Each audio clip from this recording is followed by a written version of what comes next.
Untuk pertama kalinya, Komisi Pemberantasan Korupsi menjerat pejabat dari Dewan Perwakilan Daerah. Tak tanggung-tanggung, penangkapan dilakukan terhadap Ketua DPD Irman Gusman melalui sebuah operasi tangkap tangan. Sebuah presiden yang seakan beriringan dengan wacana evaluasi peran dan juga kinerja DPD yang cukup mencuat beberapa waktu lalu. Lalu seberapa besar sebenarnya celah korupsi serta akses DPD dalam penanganan proyek di daerah? Kami akan membahasnya bersama dengan dua narasumber yang sudah hadir di studio 2 CNN Indonesia pada malam hari ini. Ada Bang Muhammad Asri Anas, anggota DPD, dan juga Bang Emerson Yunto, Koordinator Divisi Monitoring Hukum dan Peradilan Indonesia dari Indonesian Corruption Watch. Selamat malam Bang Asri. Selamat malam Bang Yunto. Ya. Nah, kita sebelum ke Anda berdua, saya akan bergabung juga bersama dengan Pak AM Fatwa. Ini Ketua Badan Kehormatan DPD yang kita juga akan membahas mengenai kasus korupsi yang menjerat Ketua DPD ini bersama dengan Pak AM Fatwa terlebih dahulu. Selamat malam Pak AM Fatwa. Selamat malam, Bung Sirait. Baik, Pak AM Fatwa, saya ingin ke Anda terlebih dahulu, Pak. Ini KPK telah menetapkan Ketua DPD Irman Gusman sebagai tersangka kasus suap mengenai impor gula. Saya ingin tahu apa tanggapan Anda dan tadi Anda sempat ke KPK. Apa yang Anda cari di KPK, Pak AM Fatwa? Iya, saya akan segera pada kesempatan pertama mengundang seluruh anggota Badan Kehormatan yang berada di daerah supaya besok hari Ahad, hari atau Minggu sudah berada semua di Jakarta agar pada hari Senin bisa diadakan rapat pleno Badan Kehormatan untuk mengambil sikap terhadap peristiwa yang sangat menyedihkan, memalukan ini. Baik, Pak AM Fatwa, tadi Anda sempat ke KPK. Apa yang Anda cari di KPK dan apakah Anda sempat berkomunikasi dengan Irman Gusman di sana? Itu adalah panggilan kewajiban moral dan kewajiban formal saya sebagai Ketua DPD, sebagai Ketua Badan Kehormatan DPD RI untuk ingin mengetahui yang sebenarnya siapa itu yang disebut anggota DPD RI itu. Ya, sekarang sudah jelas, sudah diumumkan oleh Ketua KPK, pimpinan KPK, bahwa yang dimaksud rupanya memang Ketua DPD RI, Saudara Irman Gusman. Anda terkejut ketika nama Irman Gusman disebutkan oleh KPK? Ya, saya sangat terkejut, bagaikan disambar petir rasanya. Dan ini kebetulan saya pada posisi sebagai Ketua Badan Kehormatan, ya memang harus mengambil langkah-langkah cepat mengenai masalah ini. Ya, dan tidak perlu harus menunggu proses peradilan yang bisa berlangsung 1 tahun. Sementara nanti nama DPD sudah dikoyak-koyak oleh masyarakat, oleh siapapun yang kami harus membela lembaga DPD. Untuk diketahui bahwa fungsi utama Badan Kehormatan itu singkatnya lah, yang pertama membela kehormatan anggota dan lembaga. Yang kedua memberikan sanksi kepada anggota yang melanggar kode etik. Baik, Pak AM Fatwa, proses hukum ini masih berjalan di KPK begitu. Tadi Anda katakan akan mengambil langkah-langkah cepat. Langkah-langkah cepat ini dalam maksud apa ini Pak AM Fatwa? Apakah nantinya status Ketua DPD Irman Gusman ini akan diberhentikan?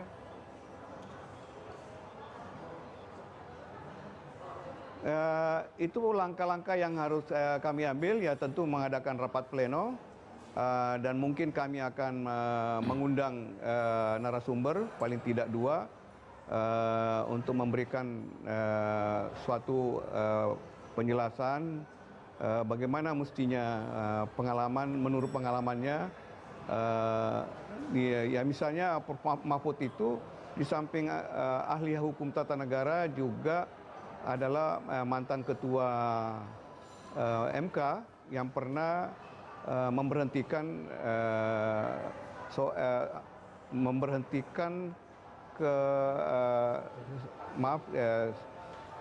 siapa namanya yang diberhentikan itu dari ketua MK. Baik, baik. Pak AM Fatwa, ini kita bicara mengenai kasus yang menjerat Irman Gusman. Dari yang Anda lihat dan Anda pantau juga di sana sebagai Ketua Badan Kehormatan DPD, bagaimana sebenarnya celah yang bisa diambil terkait dengan posisi sebagai Ketua DPD berkaitan dengan korupsi ini kan terkait dengan Bulog dan juga impor gula yang tadi juga sudah dijelaskan oleh Ketua KPK Agus Raharjo. Ya, saya agak kurang memahami mengenai prosedur soal impor gula itu. Bagi saya sangat asing mendengarnya, dan saya juga heran kenapa Ketua DPD RI sampai dalam hubungan impor gula itu. Ya, karena DPD RI itu kan cuma memberi pertimbangan saja kepada DPR. Ya, mestinya DPR ini yang harus lebih aktif. Tidak DPD, karena DPD cuma memberi pertimbangan saja. Baik, artinya sempit sekali untuk DPD Ya, bisa mengambil celah-celah korupsi begitu Pak M. Fatwa? Iya, sebenarnya kalau melihat jumlah uang, besarnya uang yang diumumkan oleh Ketua KPK itu 100 juta, itu termasuk kecil sekali, tetapi jabatan yang disandang oleh Irman Gusman ini ketua lembaga negara, suatu lembaga negara, lembaga keparlemenan, itu betul-betul pukulan yang sangat berat kami rasakan sebagai anggota DPD RI. Apalagi saya sebagai Ketua Badan Kehormatan seperti tersambar petir rasanya. Baik, Anda seperti tersambar petir begitu ketika mengetahui Ketua DPD menjadi tersangka kasus korupsi suap. Artinya memang sangat tidak ada ya Pak M. Fatwa ya Pak, hampir tidak ada celah bagi DPD untuk bisa terlibat dalam pusaran kasus korupsi.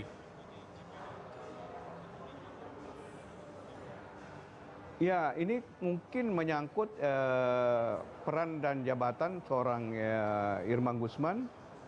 Jabatannya orang pertama di DPD RI, dan setahu saya dia juga seorang yang berlatar belakang pengusaha. Tentu lebih banyak mengetahui seluk-beluk tentang itu. Kalau saya sangat awam lah, saya bingung mendengar itu apa hubungannya Irman Gusman dengan impor gula.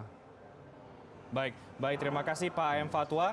Kita coba tanyakan ke Bang Emerson Yunto ini Bang. Tadi kita dengar keterangan Pak M. Fatwa yang tersambar petir begitu, sepertinya mendengar nama Irman Gusman ditangkap KPK dan juga melihat sepertinya hampir tidak ada celah sebenarnya untuk DPD terlibat dalam kasus korupsi. Dari pantauan ICW sendiri, apakah memang benar bahwa hampir tidak ada celah untuk DPD ini terlibat dalam pusaran korupsi? Ya, yang pertama ini hebat nih Pak M. Fatwa ya, tersambar petir masih hidup. Kemudian yang kedua yang kita melihat memang kalau dilihat dari tugas kewenangan DPD nggak ada tuh urusan-urusan mengatur begitu. Nah, cuma kami sendiri menduga ini ada kaitannya dengan kalau istilah UNCSC atau Konvensi PBB Anti Korupsi itu istilahnya adalah memperdagangkan pengaruh. Jadi kapasitas Pak Irman Gusman sebagai ketua DPD itu kan punya relasi yang cukup baik tuh dengan DPR, dengan misalnya BUMN dan sebagainya. Dalam hal ini mungkin konteksnya adalah Bulog. Jadi yang dipengaruhi paling tidak adalah menambah pemain baru, artinya pengusaha bisa masuk atau menambah kuota impor gula di wilayah Sumatera Barat. Nah, di peran-peran ini sebenarnya yang bisa dilakukan oleh Irman gitu ya. Tidak mungkin dia bicara soal menggolkan proyek-proyek tertentu karena kewenangan itu ada di DPR. Nah, bicara soal memperdagangkan pengaruh, kita mungkin masih ingat dalam kasus Lutfi Hasan Ishak. Waktu itu dalam konteks suap impor daging gitu ya, dari sapi gitu ya, dari Australia. Itu kan yang disuap adalah Pak Lutfi Hasan yang sebenarnya notabene dia tidak punya kewenangan apapun tuh dengan komisi yang berkaitan dengan Kementerian Pertanian. Konteks memperdagangkan pengaruh adalah Pak Lutfi Hasan sebagai presiden PKS coba mempengaruhi menterinya yang berasal dari PKS dan juga misalnya anggota-anggota DPR yang berasal dari PKS. Nah, ini siapa yang dipengaruhi misalnya kalau Anda katakan kemungkinan besar adalah bermain memperdagangkan pengaruh dari Irman Gusman? Dugaan saya adalah nantinya Pak Irman akan mempengaruhi ketua Bulog atau ketua Bulog untuk misalnya melonggarkan paling tidak ya. Impornya kan misalnya dibatasi misalnya berapa ton. Tapi dengan pengaruh Pak Irman barangkali itu keran yang misalnya 10 dibuka jadi 15. Atau misalnya pemain hanya 5 dibuka jadi 7 atau 8. Nah ini kan sangat mungkin terjadi dan kewenangan itu saya pikir ada di ketua Bulog gitu ya, di Bulog yang mengatur soal kota pembagian dari impor gula. Baik, jadi pengaruh ya Anda katakan. Ya, memperdagangkan pengaruh istilahnya. Memperdagangkan pengaruh dari seorang Irman Gusman, Ketua DPD RI. Kita ke Bang Astri Anas. Bang Astri, tadi Anda sudah, kita dengar bersama-sama pernyataan Anda bahwa rasanya nggak mungkin untuk DPD atau Ketua DPD ini terlibat dalam pusaran korupsi karena tidak punya kesempatan untuk membuat undang-undang, membuat anggaran. Nah, ini setelah ditetapkan oleh KPK dengan 100 juta barang bukti, tanggapan Anda seperti apa, Bang? Ya, jadi kan gini, subuh itu kan kami terima rilis nih di mana-mana ya, berita, informasi lah. Oh, subuh Anda sudah dapat informasi? Kita sudah dapat informasi bahwa ini adalah kasus proyek daerah. Kan kalau disebut kasus proyek daerah rasanya nggak mungkin lah itu ya. Nggak mungkin dalam konteks ketatanegaraan. Karena di pasal 22D Undang-Undang Dasar itu nggak memungkinkan lah. Kita nggak membahas anggaran. Kita tidak membahas anggaran. Kemudian yang lain adalah kita hanya sebatas mengusulkan. Kan tidak finishing lah ya. Kita tidak menentukan di final. Jadi otoritasnya itu ada di DPR dengan DPD dengan pemerintah kan gitu. Nah, sehingga saya tentu membantah kalau logikanya adalah proyek daerah rasanya nggak masuk akal kan. Benar yang disampaikan tadi bahwa sangat sedikit kemungkinan orang bicara di DPD itu orang akan bisa tersangkut korupsi. Kan gitu. Kalau melihat dari kewenangan. Memang juga tidak ada anggota DPD yang terjerat kasus korupsi. Iya, tapi sekalinya ada justru ketua DPD. Nah, sekarang gini, memang kemudian setelah KPK konferensi pers tadi, kan kita baru tahu nih, ternyata ada 2 kasus. Kan kasus yang pertama adalah IG dituduhkan membantu kasus yang sedang berjalan di Pengadilan Tinggi di Padang. Kemudian yang kedua, orang yang sama juga meminta kuota gula impor kan gitu. Nah, yang kasus pertama ini sementara di sidik KPK ketemu dengan kasus kedua yang menjadi komitmen kita semua untuk menjaga stabilitas pangan secara nasional kan gitu. DPD kan juga ikut mendukung itu. Nah, dan kita juga tahun 2010 kalau nggak salah DPD kan udah agreement dengan KPK mendukung apapun upaya pemberantasan korupsi. Nah, memang yang kami sesalkan adalah ya seperti yang disampaikan Pak AM Fatwa ya, kami ini semua udah benar-benar terpukul ya. Hampir seluruh anggota DPD ini merasa sangat terpukul dengan kondisi ini. Kalau kami menganalisa kasusnya memang, ya tentu sekali lagi ya ini prosesnya ada di KPK. Ya ini seperti benar yang disampaikan tadi, Pak Irman ini kelihatan memanfaatkan jabatan. Betul. Apalagi Pak Irman mengeluarkan rekomendasi tertulis kepada Bulog untuk membantu mendapatkan kuota. Itu udah pelanggaran. Memungkinkankah itu memang dilakukan oleh seorang Irman Gusman? Jadi kan gini, yang punya di negara ini kan hanya ada 7 nih lembaga tinggi negara, kan? 7 itu menurut saya dia bisa direct dengan siapapun di Republik ini. Dia bisa direct kan?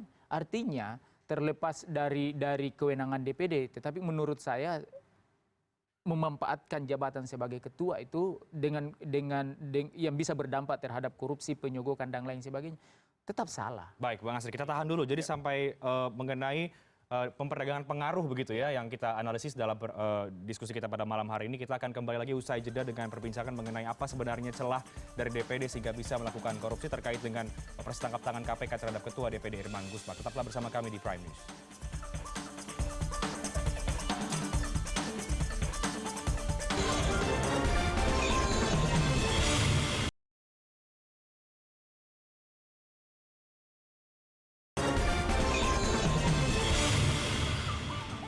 Anda kembali di Prime News, kita masih memperbincangkan mengenai penangkapan Ketua DPD RI Irman Gusman bersama dengan 2 narasumber kami di studio. Ada Bang Astri Anas dan juga ada Bang Emerson Yunto. Dan juga bergabung bersama kami melalui sambungan satelit ada Ketua Badan Kehormatan DPD Pak AM Fatwa. Kita kembali ke Pak AM Fatwa. Pak AM Fatwa ini tadi dikatakan oleh Bang Emerson dari ICW, ini dugaan sementara sebenarnya memperdagangkan pengaruh begitu Pak dari Ketua DPD Irman Gusman. Tanggapan Anda seperti apa Pak? Ya, saya pikir istilah itu sangat tepat ya. Jadi wewenang DPD RI itu kan sangat terbatas, tidak ada hanya memberikan pertimbangan-pertimbangan saja kepada DPR. Tetapi saya kira seperti saya katakan tadi uang 100 juta itu ini Saudara Irman itu kan juga seorang pengusaha. Latar belakangnya dia sebelum ke parlemen ya. Nah, cuma mungkin di sini ya jabatan yang sangat bergengsi sebagai ketua DPD itu saya kira itu yang akan dimanfaatkan. Ya, jadi karena itu selaku ketua Badan Kehormatan, meskipun besok ini hari Minggu, hari Ahad ya, saya akan minta Sekjen DPD memerintahkan stafnya untuk datang ke kantor pada jam yang saya nanti tentukan untuk membuat surat undangan. Saya akan mengadakan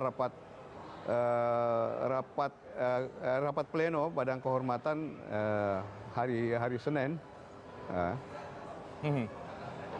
Baik, jadi Anda juga sepakat dengan... Dan dalam rapat Badan Kehormatan itulah nanti akan... Silakan Pak M. Fatwa. Halo? Ya Pak, silakan dilanjutkan Pak. Ya, ya jadi saya kira Badan Kehormatan ini yang memang paling berwenang untuk mengambil langkah-langkah dengan peristiwa yang sangat memalukan ini. Ini artinya... sebab saya percaya KPK itu kalau sudah OTT itu sulit untuk tidak ditindaklanjuti. Jadi lebih baik DPD dalam hal ini Badan Kehormatan mengambil sikap lebih dulu. Karena kalau menunggu pidana, pengadilan pidana itu bisa berlangsung sampai 1 tahun. Ya, sementara nanti dia masih menjabat ketua DPD kan bisa masih memerintah macam-macam, memerintah sekjen, memerintah siapa dan sebagainya. Jadi kami Badan Kehormatan harus mendahului semua itu. Baik, baik Pak M. Karena Fatwa. memang tugas pokoknya, salah satu tugas pokoknya. Ya. Baik Pak M. Fatwa, Ya. maaf kalau saya potong ini Pak terakhir. Halo. Karena mungkin waktu Bapak juga tidak terbatas. Jadi hari Senin nanti akan ada rapat antara Badan Kehormatan DPD untuk memutuskan bagaimana status Ketua DPD Irman Gusman saat ini menjadi tersangka, begitu? Iya, dan saya kira saya akan mengundang ahli tata negara, ahli hukum tata negara, dan juga pernah ketua KPK yang, ketua MK yang pernah menindak seorang ketua MK pada waktu itu, ya. Jadi saya kira ini Badan Kehormatan harus bertindak cepat, ya, dan karena ini sudah jelas-jelas itu ada pelanggaran etika, pelanggaran kode etik. Baik. Nah, ada beberapa tingkatan di dalam sanksi yang harus diberikan kepada anggota jika melanggar kode etik. Ada mulai dari teguran lisan, teguran tertulis, atau menghentikan dari jabatan di alat kelengkapan, karena pimpinan DPD ini juga alat kelengkapan. Dan yang terakhir adalah wewenang untuk memecat anggota. Baik, terima kasih Pak M. Foto. Kami akan tunggu Ya, nanti jadi itu kira-kira yang Ya, baik Pak, silakan. ya baik, terima kasih. Saya harus berangkat ke suatu acara kawinan ini yang saya juga wajib hadiri itu. Ya. Baik, Terima kasih. Selamat malam, assalamualaikum. Baik, selamat malam. Dan di situ sudah ada rekan saya. Ya, ada Bang Asri di sini. Selamat malam. Ya, baik, terima kasih Pak M. Foto. Selamat malam, sudah bergabung bersama dengan kami, dan nanti kita akan lihat bagaimana keputusan dari Badan Kehormatan DPD hari Senin ya. Ini Bang Asri akan melakukan rapat untuk melihat kasus ini seperti apa. Hasilnya ini akan bisa dipastikan menurut Anda Irman Gusman akan copot dari Ketua DPD? Kalau di tata tertib kita itu kan menghormati proses hukum ya. Menghormati proses hukum. Dan masih berjalan saat ini. Masih berjalan. Dan tetapi kan gini, saya ini udah 2 periode di DPD. Pak Irman 3 periode. Pak Irman ini ikut membesarkan DPD lah ya. Karena dari periode pertama beliau terlibat. Dan setahu saya beliau adalah sosok yang berbesar hati. Bisa dikritik, bisa diberikan masukan. kalau beliau benar-benar mau menjaga marwah lembaga yang sementara kita konsolidasi untuk bagus posisinya ya.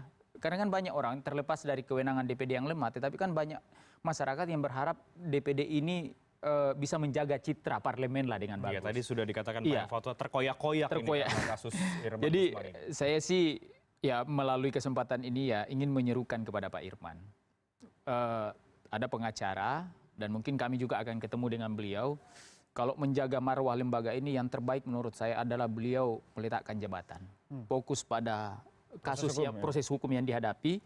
Beliau meledakkan jabatan, kalau perlu menyatakan mundur dari DPD. Artinya Anda Demi menjaga lembaga yang menurut saya adalah bahagian dari lembaga yang dibentuk karena semangat reformasi. Salah satunya adalah reformasi pemberantasan korupsi. meletakkan jabatan mundur dari jabatan Ketua DPD RI. Pekerjaan Badan Kehormatan kita menghargai, sekali lagi. Saya menghargai secara pribadi proses yang berlangsung, proses hukum yang berlangsung. Tetapi pengalaman kita ya, apa yang dilakukan KPK itu kan selalu memiliki bukti yang kuat untuk proses apapun. Sehingga kalau Pak Irman dan kita semua mau menjaga marwah lembaga ini dengan baik, demi kepentingan DPD jangka panjang, yang terbaik menurut saya adalah Pak Irman fokus dengan kasusnya, kemudian meletakkan jabatan, dan kalau rasanya saya yakin beliau kalau perlu mengundurkan diri dari DPD karena kita harus jaga lembaga ini dengan baik. Baik. Bang Emerson, menanggapi tanggapan dari Bang Asri. Saya setuju dengan Bang Asri. Jadi kalau udah ditangkap KPK apalagi OTT itu mustahil 100% itu bakal bebas gitu ya. Jadi kalau udah OTT kemudian pasti akan ke pengadilan tipikor, dan pengadilan tipikor khususnya itu nggak punya rekam jejak bahwa dia akan membebaskan pelaku korupsi yang ditangkap oleh OTT oleh KPK. Nah, pilihannya adalah Badan Kehormatan tetap berjalan dan kemudian memberikan rekomendasi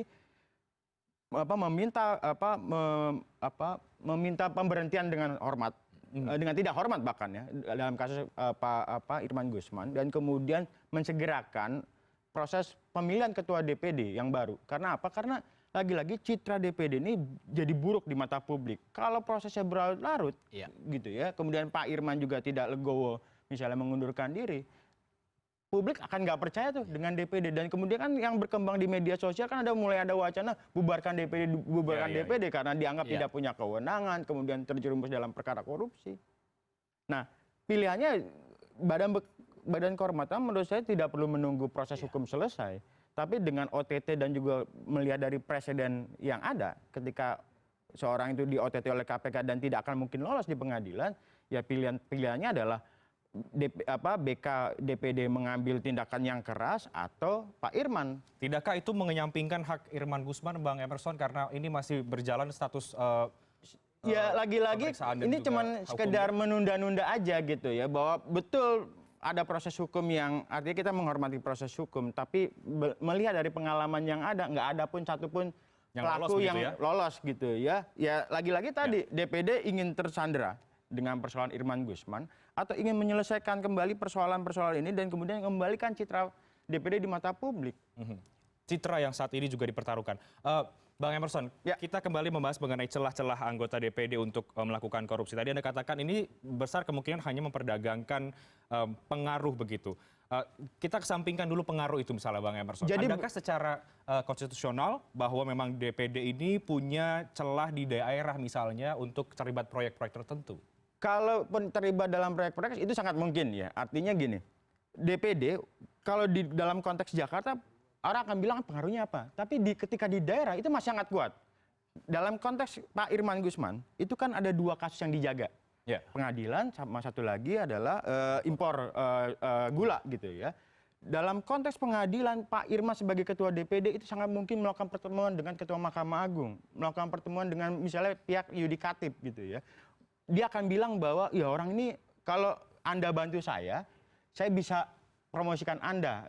Misalnya memberikan informasi kepada ketua Mahkamah Agung bahwa orang ini baik dan layak dipromosikan gitu ya. Itu lagi-lagi pengaruh berarti. Betul, pengaruh gitu. Dan kemudian dalam konteks yang misalnya impor gula gitu ya, Pak Irman bisa melakukan pertemuan misalnya dengan Pak Presiden atau paling tidak Menteri BUMN, misalnya mempromosikan kepala Bulog ini orang yang kredibel gitu ya. Padahal dia tadi tadi itu ada bantuan-bantuan yang diberikan kepada Irman terhadap misalnya pengusaha-pengusaha di tingkat lokal gitu. Khusus dalam hal ini Sumatera Barat. Jadi memperdagangkan pengaruhnya lebih ke sana. Karena kalau bermain dalam proyek itu kelihatannya sangat mungkin, tapi itu juga agak kecil gitu ya. Kecil kemungkinan. Kecil kemungkinan. Jadi kalau DPD saja, saya pikir itu agak sulit. Tapi kalau ketua DPD, karena punya relasi yang cukup kuat dengan kepala atau pimpinan tinggi lembaga tinggi negara, itu ya tadi memperdagangkan pengaruh sangat kuat. Baik, Bang Asri ini menanggapi tanggapan dari Bang Emerson. Kecil kemungkinannya di luar pengaruh bisa melakukan pusaran terlibat dalam pusaran korupsi. Benar demikian, Bang Asri? Ya, kalau mau mempelajari gini ya, di DPD itu kalau kami rapat dengan eksekutif, eksekutif itu nggak pernah datang bawa program. Belum pernah saya rapat di DPD, eksekutif datang bawa program. Yang dilakukan itu paling sering kami lakukan adalah ketika ada proyek atau program yang berlangsung di daerah tidak benar, kami laporkan ke eksekutif. Ini nih nggak benar nih program yang Anda buat di daerah, kan gitu. Itu yang kita buat analisanya, berikan pertimbangan kepada eksekutif, berikan pertimbangan kepada DPR. Sehingga saya mengatakan kalau celah korupsi untuk kewenangan, sekali lagi ya, saya berani mengatakan sangat kecil kemungkinan. Tetapi kalau untuk memanfaatkan jabatan, anggota DPD pun rasanya juga agak sulit ya. Karena hampir ketua DPD begitu ya, misalnya. karena kan gini, tatip kita itu mengatakan bahwa speaker secara eksternal itu hampir semua persuratan pun kita melalui pimpinan DPD. Semua lewat pimpinan DPD. Jadi kalau mau mengundang pun, mau ketemu, semua lewat pimpinan DPD. Jadi nah sayangnya ketua DPD kalau ngirim surat itu seringkali nggak di-CC juga ke itu ya anggota DPD ya. Mungkin seperti itulah ya. Jadi memang benar. Jadi kalau melihat alur yang dijelaskan KPK memang ini memanfaatkan jabatan. Benar-benar memanfaatkan jabatan dan sehingga ya kami dari pagi pun berpikir ini kasusnya apa kan gitu. Rasanya ya boleh dikatakan 0, sekian persen lah benar-benar DPD itu bisa melakukan korupsi. Tapi kan tadi gitu. kita dengarkan pernyataan dari Wakil Ketua DPD Muhammad Faruk mengatakan kasus yang menjerat Irman Gusman ini sepertinya bukan kapasitas sebagai Ketua DPD tapi sebagai pengusaha. Tanggapan Anda seperti apa ini, Bang? Nggak bisa lah. Idiosongkarasinya, apa namanya ya, sesuatu itu jabatan nggak bisa dipisahkan. Orang akan melihat Irman Gusman itu bukan pengusaha. Bukan pengusaha, Tapi dia ketua adalah ketua DPD. Karena sudah melekat begitu ya. Dan sekali lagi ya, saya tadi menyampaikan ke teman-teman, tolong hari kita ini momentumnya, ini otokritik yang luar biasa ini sebenarnya. Ini mari kita jaga momentumnya lembaga ini, kita jaga eksistensinya. Dan saya katakan tadi ke teman-teman, yang terbaik itu adalah kita meminta Pak Irman berbesar hati supaya tidak panjang prosesnya nih, mengundurkan diri sambil kita melakukan pembenahan secara serius. Ini saja menurut saya kita udah sangat sulit nih memberikan klarifikasi kepada masyarakat ini. Gitu. Dengan kasus ini ya. Di tengah masyarakat yang juga sedang mengevaluasi kinerja DPD. Kinerja DPD. Di luar banyak yang meminta dibubarkan. Di satu sisi kami sementara berjuang untuk meminta kewenangan. Gitu. Kewenangan agar kita bisa memiliki arti yang besar terhadap kepentingan daerah. Saya misalnya dengan teman-teman selesai ketemu nih Ketua Asosiasi Gubernur. Tolong bantu kami dong agar kita benar-benar bisa memperjuangkan kewenangan. Agar kita memiliki arti. Kewenangan ditambah lagi justru ada potensi celah korupsi lagi nanti malah, Bang. Menurut saya gini, dimanapun korupsi itu kan bisa terjadi. Di jabatan apapun gitu. Kalau selama ya komitmen kita nggak ada ya, gitu. Kira-kira seperti itu. Baik, nanti kita akan bahas sejauh mana sebenarnya kewenangan DPD dan juga isu-isu di balik ada upaya untuk dari masyarakat misalnya yang mengatakan bubarkan saja DPD. Usai jeda berikut tetaplah bersama kami di Prime News.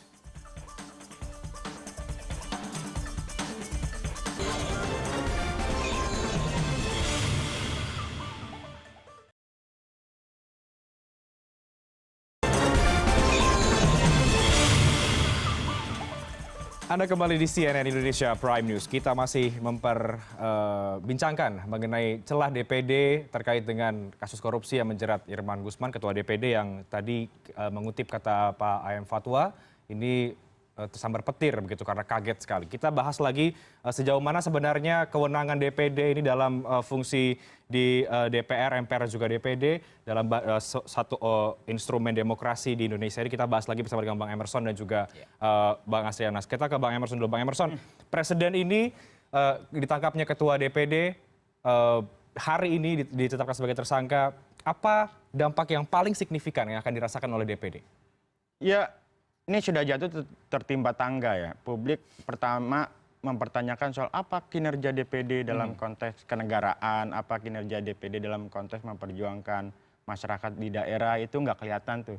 Nah kemudian yang kedua, belum selesai soal isu performance, tertimpa tangga dengan kasus korupsinya. Nah saya tadi mencoba mempelajari tugas kewenangan DPD. DPD paling tidak ada 2 besar, memberikan pertimbangan kemudian masukan. Nah ini agak berbeda dengan saudara tuanya nih, DPR. DPR kan punya tugas Budgeting, anggaran ya. monitoring dan anggaran. Dan dari 3 ini aja mereka bisa lakukan praktek korupsi gitu. Nah cuma untuk DPD itu agak sulit. Jadi peluang-peluangnya nggak sebesar teman dia di DPR RI gitu ya. Nah paling tidak yang kita bisa lakukan, yang kita bisa amati sementara ini adalah lagi tadi memperdagangkan pengaruh tuh. Jadi DPD memberikan mempengaruhi pengambil kebijakan dalam hal ini mungkin eksekutif atau DPR, tolong dong ini diperjuangkan, tolong dong misalnya bantu A, bantu B dan C. Tapi lagi-lagi itu hanya pertimbangan memberikan rekomendasi dan proses lobby. Mau atau tidaknya tergantung pihak yang akan dilobi itu. Baik, lagi-lagi hanya memberikan pertimbangan dan juga saran begitu. Bang Asri, kewenangan DPD tidak seluas DPR. Ya. Ini yang tadi juga Anda katakan, ini sedang kita perjuangkan kewenangan-kewenangan dari DPD ini agar lebih bisa punya manfaat begitu misalkan ya. Di tengah kasus ini artinya Anda dan juga teman-teman anggota DPD akan menahan terlebih dahulu untuk memperjuangkan kewenangan-kewenangan itu? Oh enggak lah ya, kalau itu tetap. Kita tetap meminta, kenapa? Karena kan gini, kenapa sih DPD lahir? Kenapa sih Republik ini mengadakan ya? Termasuk teman-teman koalisi masyarakat sipil menurut saya ikut mendorong terbentuknya DPD. Tujuannya adalah untuk mengagregasi perjuangan daerah, kepentingan daerah, kan gitu. Nah, dengan kondisi seperti sekarang, 12 tahun DPD ada ini kan, masyarakat nggak merasakan di daerah. Kan kami sebenarnya udah bekerja maksimal sesuai dengan ketentuan perundang-undangan, membahas kan, menyampaikan kepada pemerintah, menyampaikan kepada DPR, kita lakukan. Tidak merasakan itu karena kewenangan yang sempit itu? Karena kan gini, daerah itu dan masyarakat selalu bicara executing. Kan kalau DPD sesuai dengan kewenangan sekarang kan hanya di proses awal. Kami nggak menentukan, contoh ya misalnya, kami nggak menentukan anggaran. Misalnya, contoh nih, banyak undang-undang yang sangat merugikan daerah. Kan? Tetapi ketika kami membahas undang-undang tertentu diserahkan ke DPR, DPR kadang nggak pakai sama sekali undang-undang itu. Ketika misalnya penyusunan APBN, kan misalnya 2015 kemarin, kita mengatakan kepada pemerintah, ini nggak benar nih, jomplang anggarannya terlalu gede di pusat, ke daerah distribusinya sangat kecil. Kan? Tetapi kan sebatas kita bisa memberikan pertimbangan. Dan pertimbangannya tidak mengikat. Dan tidak mengikat. Contoh yang paling terakhir, BPK. Kan? Seleksi BPK. Kita melakukan seleksi BPK. Undang-undang jelas menyatakan DPD melakukan seleksi. Kami udah menghasilkan 8 itu kita udah serahkan ke DPR. Ujuk-ujuk yang lebih hampir 20 yang dicoret oleh DPD, di DPR ikut lagi kembali, diterima lagi semua oleh DPR. Berarti kan artinya memang banyak hasil kerja DPD yang memang menurut teman-teman DPR ya ini ya mau-mau kita lah, dijalankan tidak dijalankan urusan kita. Karena kan, kembali lagi fungsinya karena tadi itu pertimbangan. tidak ada proses akhir. Jadi executing, biasa kami sebut proses executing. Yang kita ingin perjuangkan ini adalah executing kan. Kami sih nggak terlalu ngoyo mengatakan berikan kami kewenangan untuk anggaran. Kalau perlu nggak usah ada anggaran. Karena kita menghindari seperti ini misalnya ya. Cukup kewenangan legislasi dengan kewenangan final untuk pengawasan. Karena kan contoh nih, kami mau misalnya hasil pengawasan kami serahkan ke KPK kalau ada korupsi di daerah. Tapi sekarang kan enggak, Bos. Kalau ada hasil pengawasan di daerah menurut undang-undang kami serahkan ke DPR. Kan gitu. Padahal yang kita inginkan Kemudian DPR memutuskan nanti. Memutuskan dipakai atau tidak. Padahal yang kita inginkan adalah misalnya setiap tahun ada APBN sekitar 2.000 triliun. DPD selalu mengevaluasi 2.000 triliun itu ini dipergunakan benar atau tidak. Tapi kan DPR nggak pernah menjalankan itu. Jadi yang terjadi adalah DPD yang awalnya Dewan Perwakilan Daerah jadi Dewan Pertimbangan Daerah. Karena memberikan pertimbangan. Baik, Bang Asri, ini sempat juga ada wacana dari fraksi PKB misalnya. Kita masih ingat waktu itu bahwa PKB mengatakan bubarkan saja DPD karena tugas dan fungsinya tidak begitu signifikan. Kemudian ini di tengah evaluasi dari masyarakat muncul isu ini lagi. Ini pekerjaan berat sekali untuk DPD berarti, Pak? Iya, pastilah ya. Kami pun di DPD mengatakan gini. Kira-kira gini ya, kami mengatakan gini nih. Tolong dong proses rakyat Indonesia nih, kan? Tolong dong masyarakat dan rakyat Indonesia ini. Kita udah bentuk DPD nih. Kita mau apakan? Kalau memang teman-teman DPR tidak ingin memberikan kewenangan penuh, kan? Kewenangan penuh, ya menurut kami jauh lebih bagus dibubarkan. Tetapi rasanya tidak mungkin proses panjang dari kita menata demokrasi di Republik ini, kita akan membubarkan DPD. Yang paling penting itu adalah memperbaiki. Saya udah tanya teman-teman PKB, benar nggak mau dibubarkan? Enggak, Pak Asri. Kita hanya menuntut DPD diperbaiki kewenangannya. Baik, diperbaiki kewenangannya. Bang Emerson melihat hak-hak ataupun kewenangan yang sedang diperjuangkan oleh anggota DPD ini agar tidak lagi menjadi apa ya dikatakan instrumen dalam demokrasi di DPD. Sudah tepatkah sebenarnya apa yang dilakukan oleh anggota DPD? Untuk saat ini ya lagi-lagi tadi pertanyaan kita sama dengan publik, apa yang sih yang sudah dilakukan oleh DPD gitu untuk memperjuangkan daerah. Dari gitu yang Anda lihat? Ya, kita dalam beberapa kasus seringkali berelasi tuh dengan DPD dalam konteks upaya pemberantasan korupsi. Kita harus memberikan apresiasi buat teman-teman DPD, dia dukung tuh soal pembentukan KPK di daerah. Dia dukung misalnya soal penguatan KPK.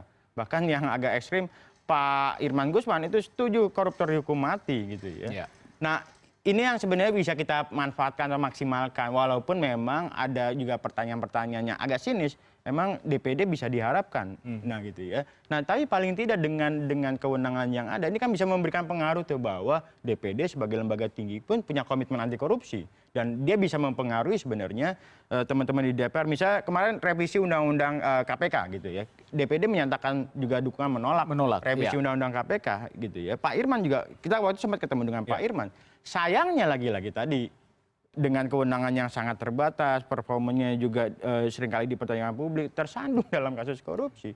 Nah ini saya pikir tantangan paling berat tuh. Kalau BK tidak mengambil tindakan cepat gitu ya, dan kemudian atau paling tidak Pak Irman Gusman tidak legowo mengundurkan diri, mungkin akan sangat menguat gitu ya desakan-desakan publik agar DPD dibubarkan karena tanda kutip dianggap tidak berguna gitu. Nah ini bukan satu yang kita harapkan gitu. Nah kemudian kalau nanti ketika diberikan kewenangan, ini saja dengan kewenangan yang tidak begitu besar, terlibat kasus korupsi ketuanya lagi. Nah, bagaimana ini Bang Emerson? Ya memang lagi-lagi tadi disampaikan bahwa di semua lini pasti ada peluang korupsi. Gitu. Yang kewenangannya aja terbatas saja ada peluang, apalagi nggak ada. Nah, fungsi-fungsi pengawasan internal itu sebaiknya diperkuat tuh. Ada BK gitu ya, ada juga MKD gitu ya, walaupun seringkali dinyinyir oleh publik, ini majelis kosmetik atau badan kosmetik dewan atau badan kehormatan gitu, karena lagi-lagi tadi setiap ada pengaduan ya kita nggak terlalu yakin atau optimis bahwa hasilnya memuaskan publik. Nah paling tidak sebenarnya bisa dijaga di internal gitu ya, kalau internalnya benar, misalnya di DPR proses rekrutmennya baik gitu ya, tidak buruk seperti yang sekarang ya, marwah DPR, DPD pastinya akan meningkat tuh. Kan juga ada juga informasi atau misalnya nyinyiran juga di luar konteks yang dianggap pertanyaan soal kewenangan. DPD kan seringkali gini, gagal DPR milih DPD gitu karena peluangnya gede katanya begitu. Ada beberapa anggota DPR gagal kemudian masuk ke DPD. Atau gitu. begitu pun sebaliknya. Banyak anggota DPD yang kemudian masuk ke DPR kan gitu. Baik, Bang Asri, ini melihat semua yang terjadi pada hari ini termasuk yang menjadi highlight utama adalah ditangkapnya Ketua DPD.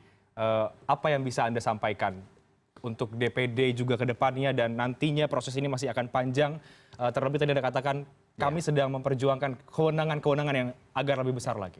Iya, yang pertama gini ya, menurut saya kasus ini tidak memiliki korelasi dengan kewenangan.